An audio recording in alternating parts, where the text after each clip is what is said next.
7. Farqlantirish iqtidori. Avtori doktor Erkin Sidiq. Aqlliq liderlar anglagan gaplarning faqat yarmig'ini ishonadi. Farqlantirish iqtidoriga ega liderlar bo'lsa, qaysi yarmig'iga ishonish kerakligini biladi. John Maxwell.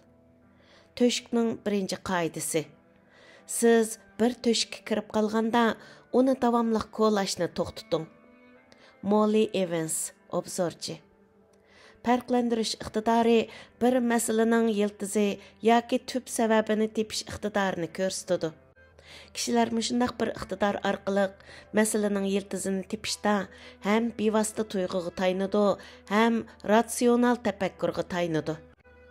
Yaxshi liderlarning ichida bu iqtidorni doim namoyon qilib ketmaydiganlar bor bo'lsa-mu, bir unumli liderda bu farqlantirish iqtidori cho'qim bo'lishi shart.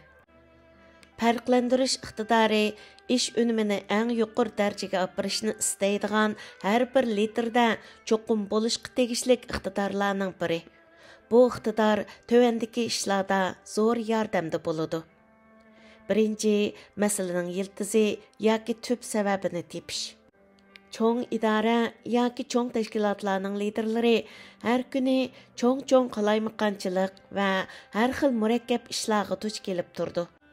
Ularning har bir ishning hamma taraflarini to'liq tushuntirib beradigan uchurlarning hammasini to'plab tura olishi mumkin emas. Shunglashqa ular farqlantirish iqtidoridan foydalanishga majbur bo'ladi. Farqlantirish iqtidori bir liderning bir ishning faqat bir qismini ko'rib, bevosita tuyg'uga tayinish orqali kam qolgan yerlarini to'ldirib, shu orqali masalaning yiltizini tepib chiqish imkoniyatiga ega qiladi. Ikkinchi, masalani hal qilish unumini yuqori ko'tarish.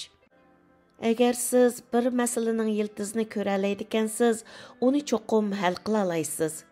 Bir masala bir liderning tug'ma talant doirasiga qancha yaqin bo'lsa, u liderning bu masalaga bo'lgan bevosita tuyg'usimi shuncha kuchli bo'lib, uning yiltizini tushunish qobiliyatimi shuncha kuchli bo'ladi.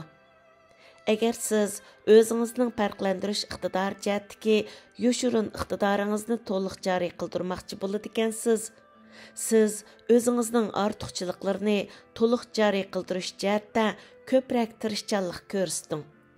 3. Ta'sirni eng yuqori darajaga optirishdagi sizda bor bo'lgan tanlashlarni baholab chiqish. Farqlantirish iqtidorini joriy qildirish deganimiz yolg'iz bevosita tuyg'uga tayinibla ish elib berish yoki yolg'iz aqlga tayinibla ish elib berish deganga qartilgan emas. Farqlantirish iqtidori sizning bevosita tuyg'ungiz bilan sizning kallangizning har ikkilisini ishqa selib, o'z xalqingiz va o'z tashkilotingiz uchun eng yaxshi tanlashlarni tepib chiqish imkoniyatiga ega qiladi. 4. Sizning fursatlaringizni hassilab ko'paytish. Farqlantirish iqtidoriga ega emas kishilar asosan to'g'ri paytda, to'g'ri makonda bo'la olmaydi. Ulug' liderlar ba'zilar uchun talayli kishilarda ko'ringan bilan ular o'zlarining farqlantirish iqtidorini joriy qildirish, o'zlarining tajribalaridan to'liq foydalanish va o'zlarining bevosita tuyg'ulari bo'yicha ish ko'rish orqali o'zlarining ta'limini o'zlari yaratgan. Men hozirgacha aralashib baqqan va mungdishib baqqan Uyg'ur qarindoshlarning bir qismiga murakkab ahvoldimi ish unumini yuqori ko'tarish va haqiqiy natijalarni qo'lga keltirishda mundaq ikki prinsipga amal qilishning nihoyatda muhimligini ta'kidlab keldim. Birinchi, markazlashtirish, ya'ni fokus. Ikkinchi, ishlarni muhim darajasiga ayirish, ya'ni prioritize. Bu ikki prinsip mayli lider bo'lsin, bo'lmasin, hamma odamga mos keladigan bo'lib, agar siz qilmasangiz bo'lmaydigan ishlarni muhimlik darajasiga ayirib, butun kuchingizni ularning ichidagi eng muhimiga yig'ish orqali ularni bir-birlab qilib tugitib mangadigansiz, ajoyib yuqori unumga erisha olasiz. Masalan, siz qilmasangiz bo'lmaydigan ishlardan o'ni bor deyli. Siz ularning ichidagi eng muhimini birinchi o'ringa, eng muhim emasni 10-o'ringa, Qalğanlarını bolsa, o'ttirdagi o'rinlarga tizib chiqing. Andın hazırdan başlap siz ularning ichidagi birinchi ishni eng oldida bütün kuchingizni shuningga markazlashtirib turib qiling. Uni qilib bo'lgandan keyin ikkinchi ishni qiling. Qolganlarini mushu taraqqida qiling. İmkon qadar bir qancha ishga tangli tutish qilmang.